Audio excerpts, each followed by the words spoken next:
You never know what you're going to find walking along the road early on a Sunday morning. Mr. and Mrs. Mallard out for a Sunday stroll. There we go.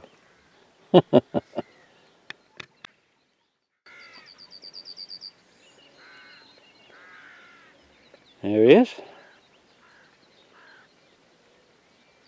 Having a look round because he's probably wondering where his missus has gone. Or has disappeared through the fence somewhere.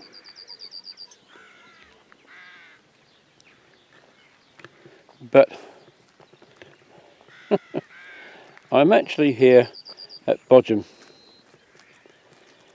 And what can we see? Absolutely nothing. And that is rather disappointing because I wanted to get a nice view of the castle for you. However, there's more than enough material and pictures of the castle. A pleasant morning here though. The sheep are grazing in the fields.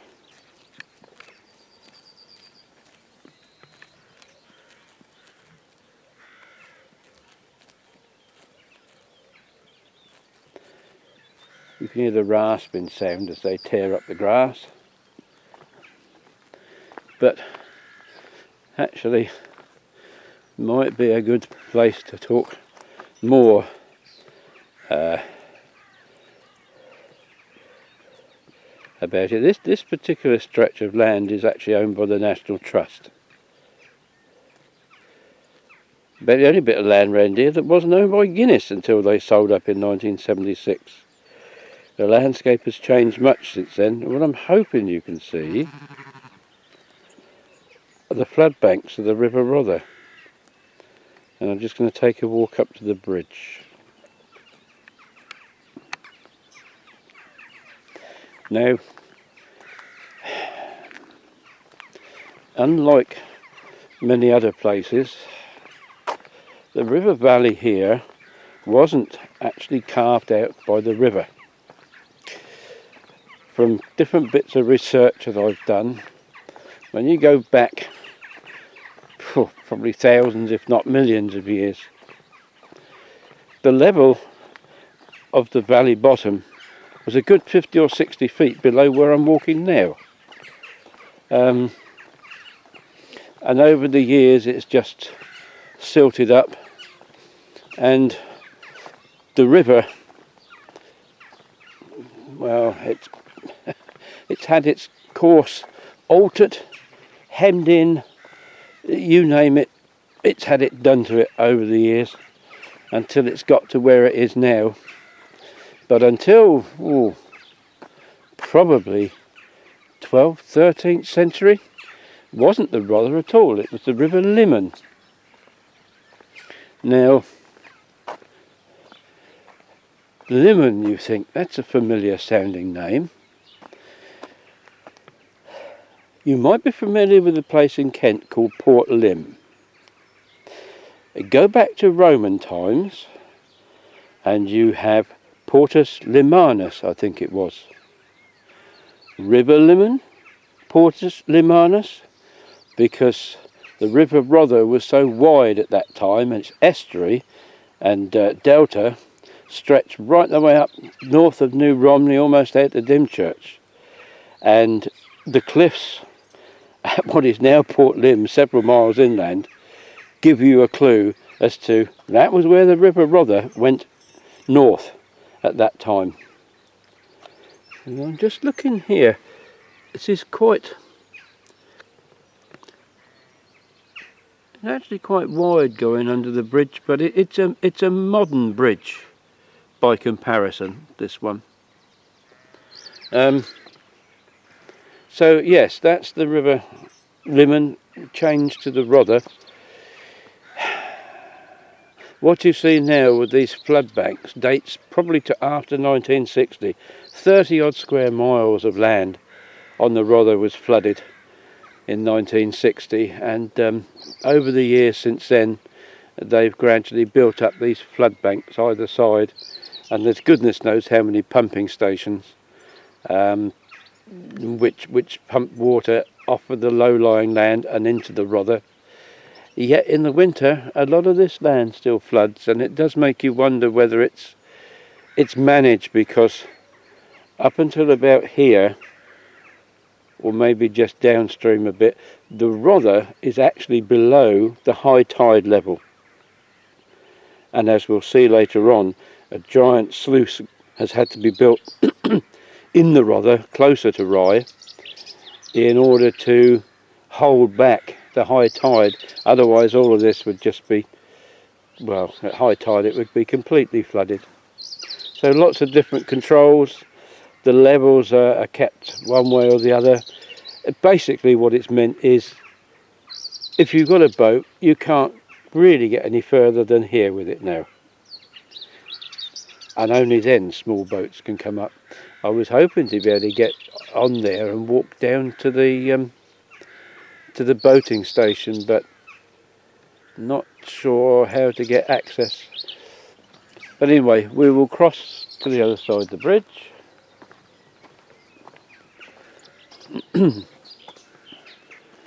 And here is the Rother as it approaches from Junction Road,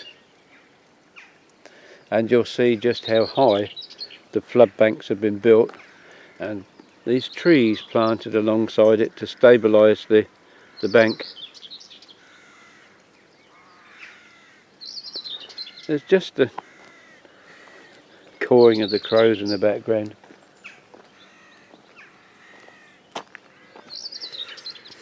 And a little landing stage down there.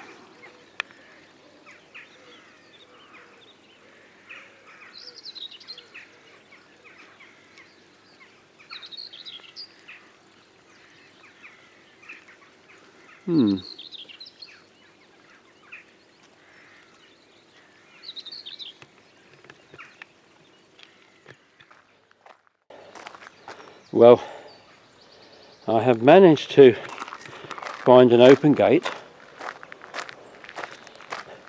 and as it's early in the morning, I hope that I won't be considered a trespasser. But so much of the stuff, I don't know if you saw that little bunny rabbit hop across there. Please go to the office before entering grounds. The gates are open, so at this time of the morning hopefully they won't mind, but I don't think I'm going to be able to see very much this way. What I'll do is to go this way.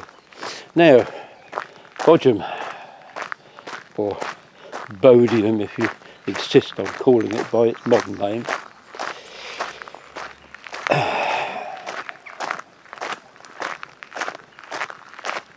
in Roman times, as I say, this was quite a wide valley. You can't see the other side of it this morning, the flood banks on the other side of the river. But there you go. The Romans had a port on the other side of the river from where I am now, and they crossed the river, I guess, somewhere near where the bridge is now, and there must have been a causeway, I'm guessing, and it was part of a Roman road that came down from what is now the Medway towns towards Westfield.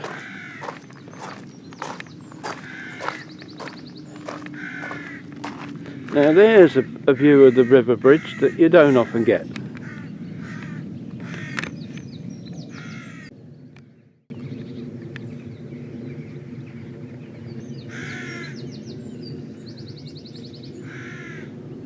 And that's a sound that we haven't really heard in a long time, aircraft.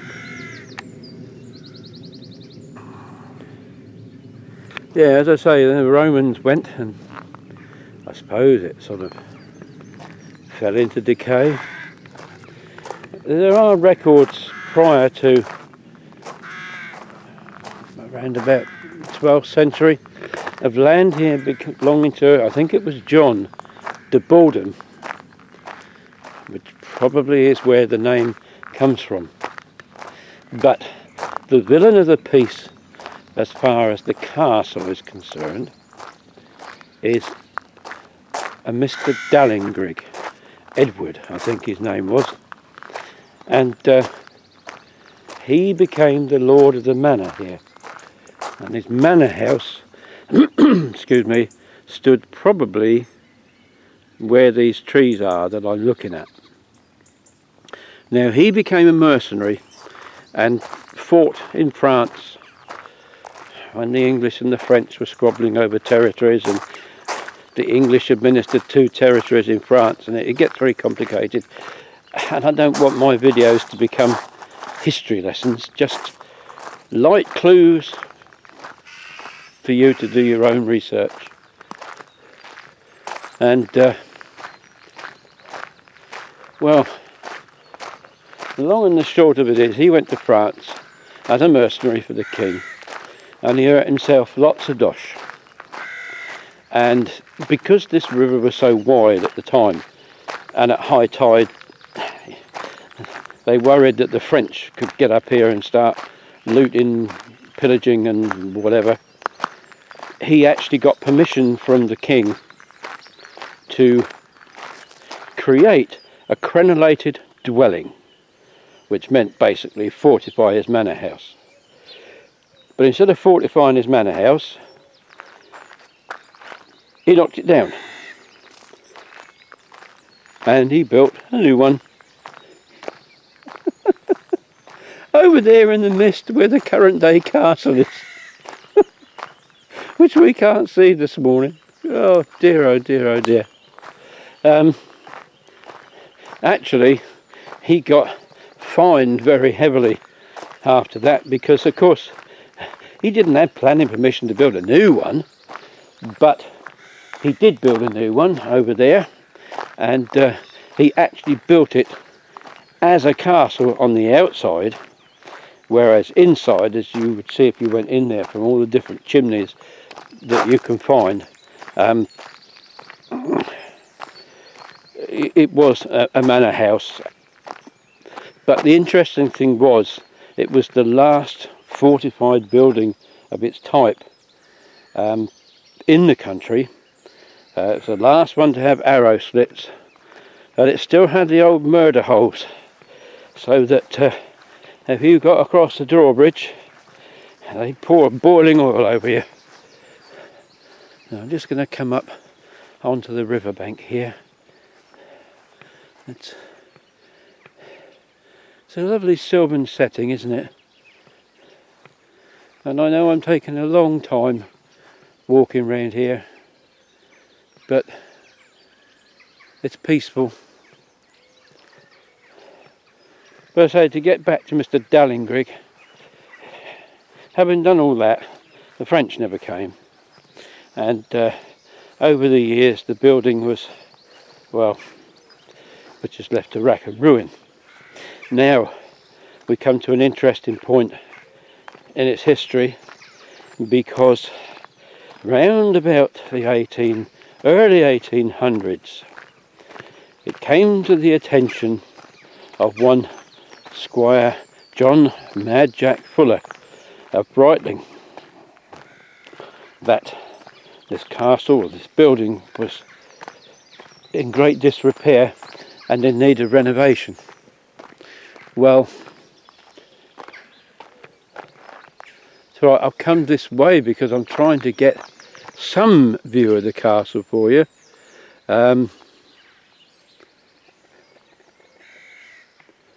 I think you can see some of it in the mist there.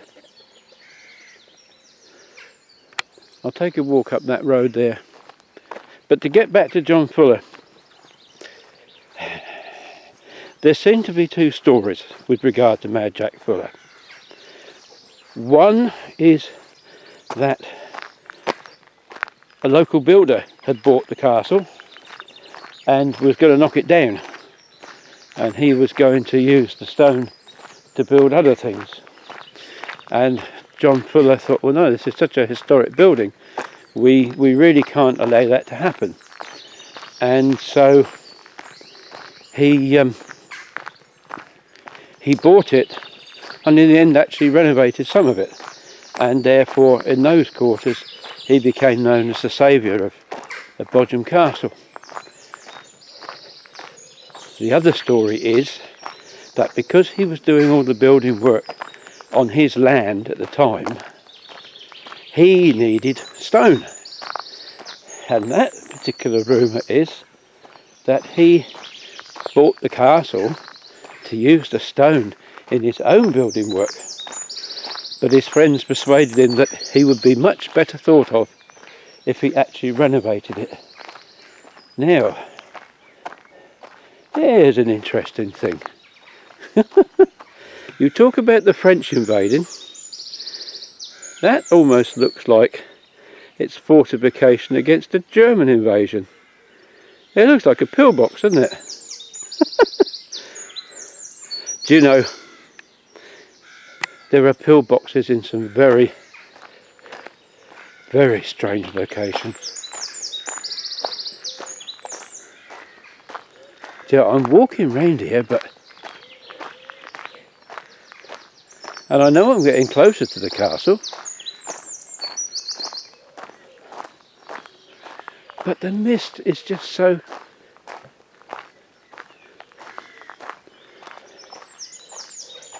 Right, I can show you this bit. There. As you look in the mist, I'm going to get a bit closer. Oh.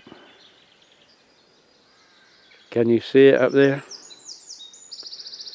I'm sorry I can't get any closer, this gate is locked and bolted.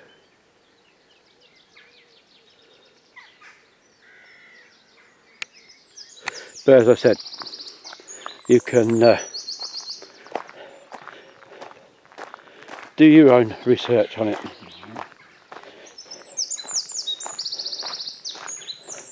I'll just come round here just a little bit further just to see if I can see any more. But anyway, after Fuller did his renovations, it had a couple of other owners who renovated a bit more. Might be able to see a bit more from around here. Until it passed into the Curzon family, who sold it to the National Trust together with all those fields over the other side in about 1925. It stopped Arthur Guinness from getting his hands on those fields, for sure. There. The mist is beginning to clear a bit now.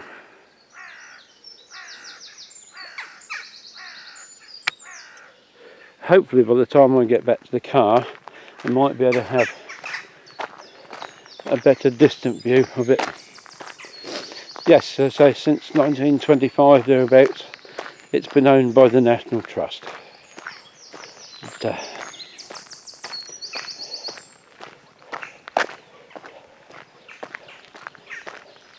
Takes me a little bit away from the River Rother, but my plan has always been to not just look at the bridges, but the places around them. You know, what's there? Is there anything interesting? Is there any history? And then of course on the other side of the river, the other side of the causeway, we have Bodiam Station, which, as most of you probably know, is where I work on the Kent and East Sussex Railway. I'm a station master, also a booking clerk and crossing keeper as required. I'm also part of the maintenance group, and we look after the station all year round. I'm very proud of it, we are.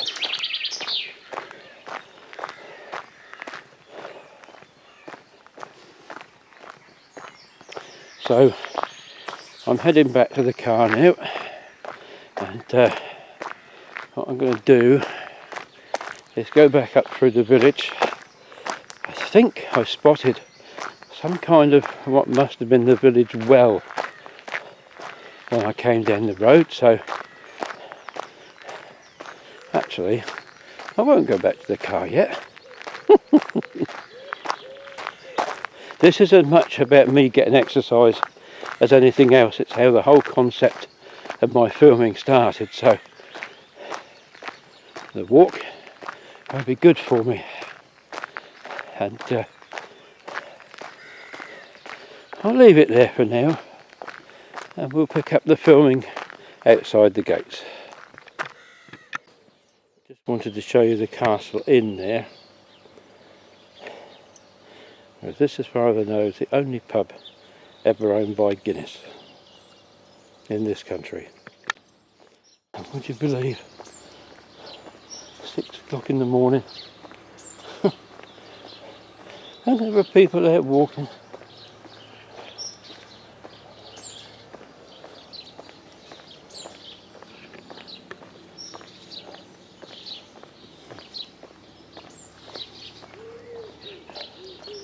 There's another view of the castle then,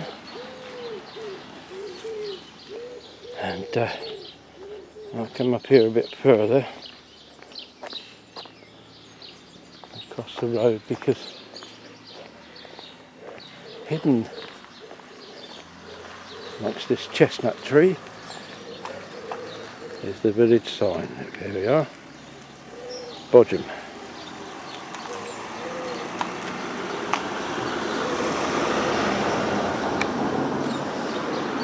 So we carry on walking.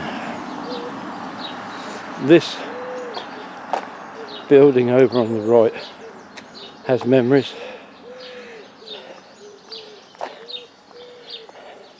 That was Nolly's, or at one time known as the Castle Tea Rooms, and used to get up to 3 coaches parked up outside here of an afternoon. And also where the village letterbox was, and that is the most unusual signage on there.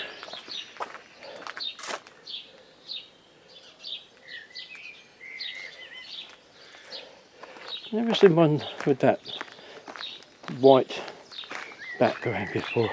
Yeah, as I say, we used to, in the days before the big companies started their own week-long trips and the drivers stayed with the coaches all week, they used to drop them off on a Saturday and take them home the following Saturday, and in between 3 or 4 companies in Eastbourne we used to run morning, afternoon and evening trips, and on a Tuesday afternoon, I think it was, we used to come out here, park up at Nolly's, and they used to give us the best cherry pie I've ever had. And this looks like the old village water pump. Let's go and have a closer look, shall we? It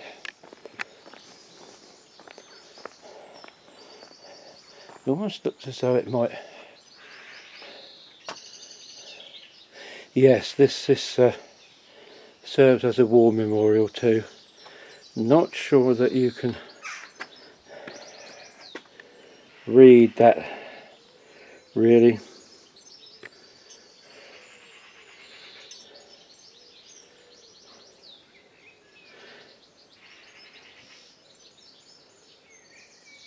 It's sited in 1922 and gives the names of men who lost their lives. Look at this, World War One. Thomas Milton, Albert Clout, and what's that? Theophilus Austin. Theophilus Austin. That's an unusual name. But what a very nice way of remembering them.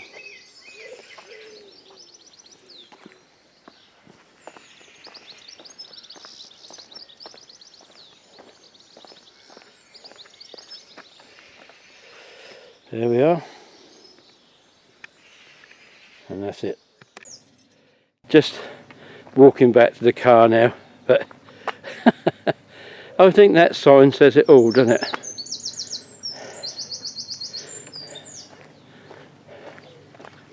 despite everything, all the raised banks on the side of the river and everything else, there is still a flood. And in the winter, all they fields the other side there, where the sheep are grazing now, they're all underwater. And up there somewhere is the sun, which will eventually break through, but really rather too late for me, because I think by the time it does, the world and his wife will be up. Well, they already are. I mean, I seen a lady taking photographs this morning. I'd just been said good morning to by a bloke going by on a bike. Excuse me. So I do apologise if this visit to Bodiam hasn't been what you thought it might be, but you've seen the bridge. There it is. Like I say, it's in the style of the old bridges, but this one is relatively modern by comparison. However, if things go according to plan, the next bridge that I'm coming to is the oldest on the river. So let's go into Kent and find it. I just had to show you the sun's up there somewhere, look, see? Beginning to peek through,